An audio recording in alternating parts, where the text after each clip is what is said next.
Makkot Daf Yomi Bet. Prosperity and sacrifice is what we'll call the shir. Biכורים, הנחה, מעכבת. National well-being, that's the agriculture, that's the economy, that's health of the nation, is a blessing from Hashem, dependent on the sacrifices, on the korbanot of yechidim, of individuals. And that's a principle we're going to learn out of Biכורים, which is really pretty relevant right now, thinking that we're moving towards Shavuot. And we're in a time of great sacrifice, right between Yom HaShoah and Yom HaZikaron, where we're looking at the sacrifices that individuals have made in order for the nation to be blessed the way it is being blessed and has been blessed. And that idea will give us not only a new insight into Shavuos, but it will give us a new insight into the whole idea of korbanot, which is not a single action, a single transaction. We'll see that a korban is a flow of energy, of giving to the Ribbono Shel Olam and receiving from the Ribbono Shel Olam, and we'll understand how that works in today's Gemara. So let's start with the psukim that are relevant for us in Parshas Ki Tavo. So when we come to Eretz Yisrael and the agriculture starts producing fruit, we've got to bring the first fruits to the Beis HaMikdash. We bring them to the Kohen, Velakacha Kohen hatene miyadecha, and the Kohen takes the basket of produce from your hand, V'hinicho lifnei mizbach Hashem Elokecha, and he puts it in front of the mizbech. Va'anita va'amarta, and then what happens? It doesn't get burnt on the mizbech. Then you say the whole parsha, which we said on at the Seder night. The whole story of Arami Oved Avi, Vayered Mitzrayim, Vayago Sham, went down to Egypt, starting with Lavan and then Mitzrayim, and we cried out to Hashem, and He heard us, and He took us out of Mitzrayim, and He brought us to this place and gave us this wonderful land. Ve'ata hinei eveti et reshit priya adama asher natata li Hashem. And now, Hashem, I have brought this produce which you have given me, the first of my produce, I have brought, v'hinachto lifnei Hashem Elokecha, and he will put it in front of Hashem, v'ishtachavita lifnei Hashem Elokecha, and you will bow down to Hashem. Two questions I've got on the psukim. The one is on the first pasuk, v'lakacha kohen hatene. Why doesn't it say, v'natan hatene el kohen? He will give the basket to the Kohen. It says the Kohen will take it. Does he snatch it out of his hands? What does he do? Why is he taking it? Why is it not given? There's no act of giving. And the repetition of V'hinicho, which we'll see about, but the V'hinicho is the repetition is interesting. In the first pasuk, in pasuk Dalet, it says, and the Kohen will take the basket, and he will put it on the Mizbeach in front of Hashem. In the last pasuk, it says, I've brought my first produce which you've given to me. Vehinachto, and then once you have said that, va'anita va'amarta, after you have said all of this, the Torah says, and he, meaning the person who's brought the fruit, the farmer, will put it before Hashem. Who actually puts it on the mizbech, the kohen or the farmer? There seems to be a difference in the wording and the meaning of it. Those are the two difficulties I have on the psukim, and as we go through the sugya, we'll resolve them.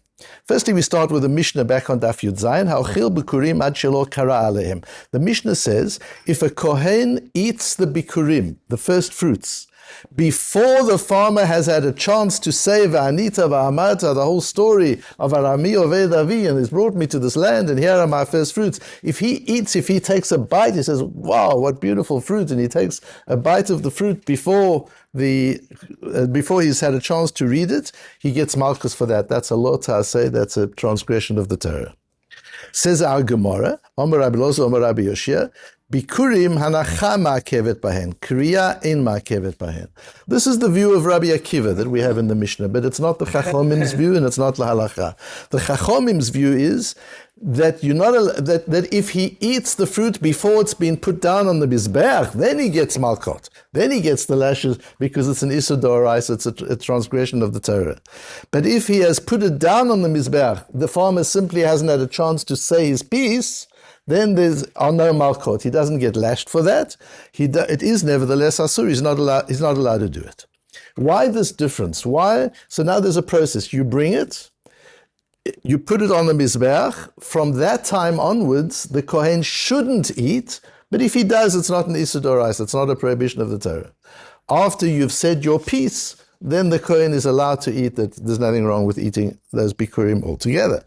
So explains the Yerushalmi, there are two different views as to what the reason is. The one is mipnei shehi noheget bakol, because in all cases, whenever you bring bikurim, there always has to be a hanacha. You've always got to put it down in front of the mizbeach. That piece is an integral part of the act of bikurim. But the other view of Rabbi Elazar is mipnei sheshana aleha, because we see v'hinachto twice. Why does it even say v'hinachto twice? We had a question on the way it is phrased, and the way v'hinachto is phrased. But why does it even say v'hinachto twice? Says Rabbi Elazar, to teach you that this is emphasized, this is absolutely, you can never have bikurim without hanacha, and therefore until you've had the hanacha, the bikurim is not done. There's got to be a hanacha. So there's not such a difference between the two. The question is, does it learn from the repetition of hanacha? The Sifri learns from the repetition of hanacha that there are two hanafot, there are two wavings, so that word might not be available to learn anything from. And then we've got the other view in the name of Rabbi Elazar brought by Rabbi Yaakov Baracha, that it's because it applies to everything. When something is always a factor in an action, in a mitzvah, let's say, but not only by mitzvahs. If it always has to be done in this way, there are no exceptions, then you know that's an integral part of the action. If there are actions that sometimes are there and sometimes are not there, then it's not an integral part of the action. So here, the Mishnah in Bikurim gives three different cases where you can bring the Bikurim, but you don't say the piece. You don't tell the story. So you see from there that telling the story is not what defines Bikurim. It's an additional mitzvah. You've got to also tell the story. But it doesn't define Bikurim. What defines Bikurim is v'hinachto. You put it in front of Hashem, you put it on the mizbeach. That defines Bikurim. And Rashi brings, of the Yerushalmi, Rashi on our Mishnah only brings the fact that it's repeated twice, that v'hinachto is repeated twice. And what I'm going to suggest to you, and you'll see as we learn it, it's not just the repetition. It's the way it's repeated. That in fact the v'hinicho and the v'hinachto, is it he putting it down or is it the Kohen putting it down? That's the essence. That's what we're going to learn from.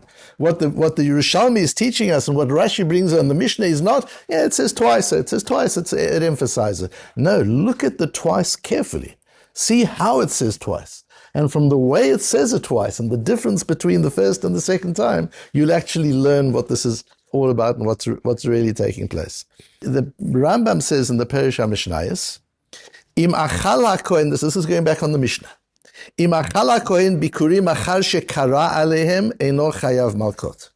If the reading has already taken place, then the kohen is not chayav malkot. Lefi shehen nichsei kohen, because by that time the fruit belongs to the kohen. So he's done nothing terribly wrong by eating the fruit early. That's Rabbi Akiva. Vadat chachamim ki misheniach otam ba'azara eino chayav al achilatam malkot va'af al pi shelo kara. The Chachamim say as long as he's put it down on the mizbeach, once he's put it down on the mizbeach, even if he has not yet said his piece, the Kohen is not allowed to eat it, he shouldn't eat it, but if he did, there's no malchus. Now, on the simple reading of the Rambam, we would say that what the Rambam is saying, the machloket between the Chachamim and Rabbi Akiva is, at what point does it become the Kohen's money? That the Rabbi Akiva says, only once there's been a kriyah, only once, not only has he put it down, but he has also read it, that it becomes the Kohen's money. And therefore he can eat it. But the Chachamim say, no, once it's put down, if he eats it, it's already not an Issa D'Oraisa. It seems to be implying that the Chachamim hold that once he's put it down on the Mizbeach, but he hasn't yet said his piece, it's already the moment of the Mizbeach, of the Kohanim. It already belongs to the Kohanim. And that's why there's no Malchus. That's how you would understand the Rambam on the surface. The difference is the Ritvo says, and everybody agrees with it, Perish aval mitzvah ika shelo lachar kriya.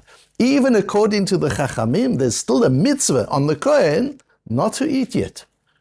You can't eat until the kriya has taken place, until the farmer has said his piece. If it's nichsei, if the Chachamim believe that it becomes nichsei HaKohen, it belongs in total to the Kohen from the moment it's put on the Mizbeach, why is there a mitzvah that he can't eat? It's his, he can eat what he wants. It belongs to him. So it would seem to be, based on the Ritvo, that there are three stages in it. There's the stage when it belongs to the farmer, he's bringing it. then at the end of it, it belongs to the Kohen. He can eat it.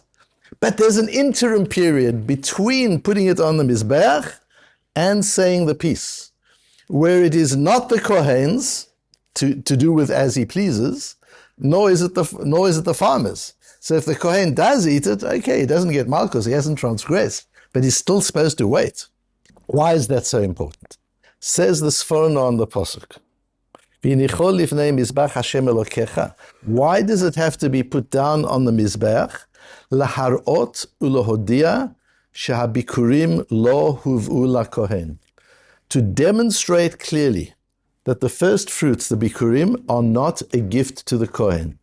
That's not what's going on here. This is not a gift to the Kohen. Aval huv'u el hakel yitbarach. This is a gift to God. This is a korban. The farmer is bringing the first fruits not to the Kohen, but to Hashem. V'hu netanam lakohen. And it is he who gives it to the Kohen. It's not the farmer who gives it to the Kohen. Im sha'ar matnot kuhuna, like all the other things that the Kohen benefits from. So now we understand that interim period. First it belongs to the farmer, then he gives it to Hashem. Now at that point, the Kohen is part of Hashem's household. So if the Kohen gets in and eats too early, okay, it's like one of the children eat from the table before the guests have arrived. They're not going to get lashed for it. It's not a polite thing to do, but they're not going to, these are members of Hashem's household, the Kohanim. That's not going to cause an Issa D'Oraisa. But still, it's not the time for the Kohen until after that. Why that space in between? So we've got to understand then, so that we've got these three phases. Farmer brings it to Hashem. It now belongs to Hashem. Kohen shouldn't eat, but if he does, he doesn't get malchut. Farmer then says his script, and then the Kohen can eat. Why is the Kohen not allowed to eat earlier? If he's already given it to Hashem, there's no malchus, he's not going to get into trouble for eating it early, but the mitzvah is he's got to wait, as the Ritva says. Why? It's a beautiful Rambam in Hilchus Trumas. Perik Yud Beis, v'chein asur lahem shiachtefu trumot o masrot, v'afilu lish'ol chelkan befihen asur. A Kohen is not allowed to snatch the truma, the gift that is given from truma. Nor is he even allowed to ask the farmer, would you mind giving me your truma? He's not even allowed to ask for it. Ela notzlin bechavod. He's got to take it with honor, with dignity. You don't snatch, you don't grab. It's not like a kiddush and shul, where you snatch and you grab. You do it bekavod, because that's the way Jewish people behave, mostly, sometimes. You learn that just how they behaved at the Pesach program where you were on, right? Thousands of Jews taking bekavod, nobody snatching from the table, nobody grabbing from the table. Because that's what we learn how it has to be, not bekavod.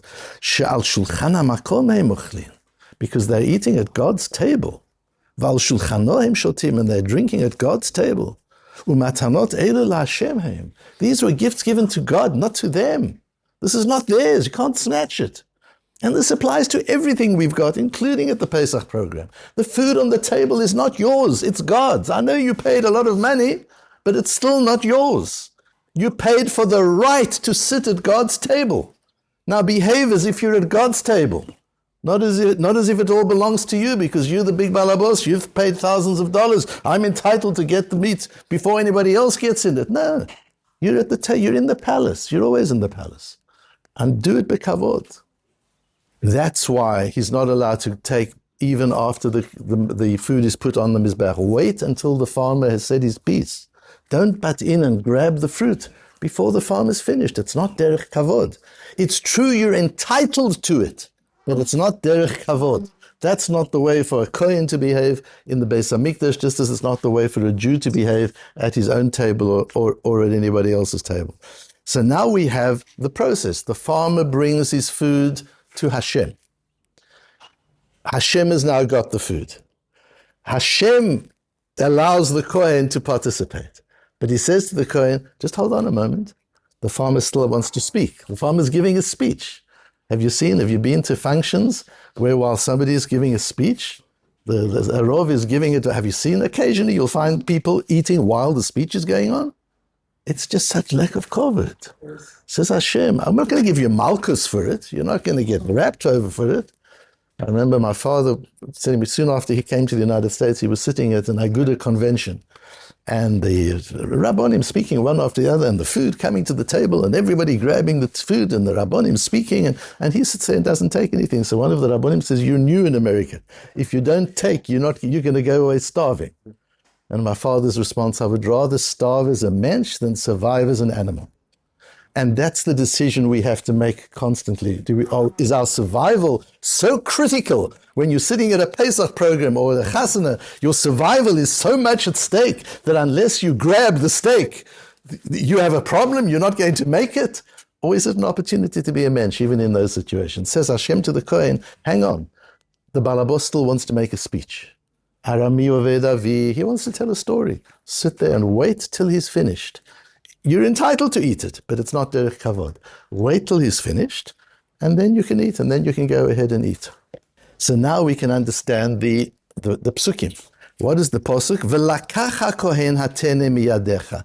The kohen takes, you don't give it to him. It's not his. He's acting as an agent. He takes it from your hand, and he puts it on the mizbeach. You haven't given it to him. So it's not v'natan el ha-kohen. The Kohen receives it on behalf of God and puts it on the Mizbeach. Why the difference between Vihinicho and Vihinachto? There's a beautiful Rabbi David Hoffman. Rabbi Hoffman was the head of the Berlin Seminary of rabbis. It was an unbelievable innovation. The Berlin Seminary in the late 19th century started by Rav Hildesheimer, who was the first head of it, because it taught, he believed in Western Europe there was needs different from the yeshivas in Eastern Europe. That in addition to being amazing Talmidei Chachomim, as Rabbi David Hoffman was, he wrote an important Shailas and Tshuvas called Melamed Lohoil. In addition to being great Talmidei Chachomim and Poskim, they also had to know, not at the expense of, but in addition to, they had to have university degrees, they had to be able to speak, they had to be able to write, they had to be educated people and know how to manage scholarship. And after Rav Hildesheimer, Reb David Hoffman became the head of it. After Reb David Hoffman, there was a short period of Reb Avram Eliyahu Kaplan, one of the great geniuses of Telz. And then after that was Rabbi Chiel Weinberg, the Sridei Eish, who was my Rebbe's Rebbe, Reb Chaim Lipshitz's Rebbe. He was very, very close to the Sridei Eish. So I have an affinity with the Hildesheimer Beis HaMedrash in Berlin. Anyway, Reb David Tzvi Hoffman writes, Ein lahakshot lama ne'amar tchila v'hinicho shemashma she'akohen meniach v'acharei chen ne'amar v'hinachto. You might be worried, says Rabbi David Hoffman. It's as if he walked into my study this morning. I'm sitting and thinking these words don't make sense. What does Rashi mean? It's because of the repetition. Why is the repetition relevant, especially as we learn other things from the repetition? Why can we learn from the repetition of V'hinachto that this is the essential requirement of Bikurim? And Rabbi David Hoffman walks into my study this morning and sits down very calmly. I'm having a cup of coffee. He doesn't. And he says, just look at the words. You're right to notice it. Just look at it. Shemash meshemivi abikurim meniach. It seems as if the bringer puts it down. Ki efshar lomar shehamivi oseh et hakohen shaliach lahaniach et habikurim etzel hamizbeach. The farmer makes the kohen his shaliach. V'lo netano reshut l'chol adam litkarev lemizbeach. He can't go to the mizbeach himself. The Kohen receives it not as a principle, but as an agent. And that's why it's V'hinicho. It starts off saying, V'hinicho, the Kohen takes it and puts it on the Mizbeach. But when Hashem goes and says, and now having said the script, V'anita v'amata, V'hinachto, you farmer put it in front of Hashem. It doesn't mean with your own hands, you're not allowed to go so close to the Mizbeach. It means use a shaliach, which is what you've done. The Kohen is your shaliach. You're not giving it to the Kohen. And now we see, and then Hashem takes it, and then Hashem invites the Kohanim to participate. The Kohanim represent the nation. A Kohen is not an individual. The farmer is an individual. This is my fruit. I toiled for it. I worked for it the whole year. And I've brought it. It's my fruit. I'm putting it to the Mizbeach. It goes to Hashem, and then Hashem gives it to who? Not to the Kohanim. Yes, in fact, it's to the Kohanim. But who do the Kohanim represent? They represent the nation. Hashem gives it back. And here you've got the cycle of energy, the give and take that the world works by. The sacrifices of individuals to Hashem, to a higher place, initiate the opening of bracha back down to the world. And yes, yesterday we we mark the Yom HaShoah, the terrible sacrifices that we had to pay. And we're coming to mark Yom HaZikaron, many more sacrifices that we've had to pay for the bracha. And they're sacrifices of individuals. Let's not think of 6 million as a massive, as a number, as a commodity. It's 6 million individual sacrifices. Every single one of those people and their families made these sacrifices one by one. We talked yesterday how no individual, if they are whole individuals, are small enough to be irrelevant. Every individual, even the ant-sized individual, is an olam maleh, as we heard from Reb Simcha Zissel, is an entire universe. 6 million universes were sacrificed. And the thousands of people that have been sacrificed for Eretz Yisrael, to have Eretz Yisrael, each one a universe. It's those individual sacrifices like this one of the farmer that goes up to Hashem that enables the bracha to come back, where Hashem is able to say to the Kohanim, that means the Jewish people, come, sit at my table and enjoy the goodness that I'm providing. You're living in Eretz Yisrael, what a privilege. Eretz Yisrael is part of that palace of Hashem. And every step we take in this palace, whether we're in our own modest little apartment or we're in our own mansion in Ra'anana, it doesn't matter, that's not yours. You're walking in the palace of Hashem. And when you sit down to eat, it's not your food. And if you're sitting down at a function or a chasana, it's not your food. Do it bekavod. Act bekavod. Live bekavod. Walk bekavod. Eat bekavod. Speak bekavod. Because that's where we are. The bracha that we've got, that's been showered down upon us from Hashem, inviting us into His palace, is a bracha we deserve because of the sacrifices that so many individuals have made.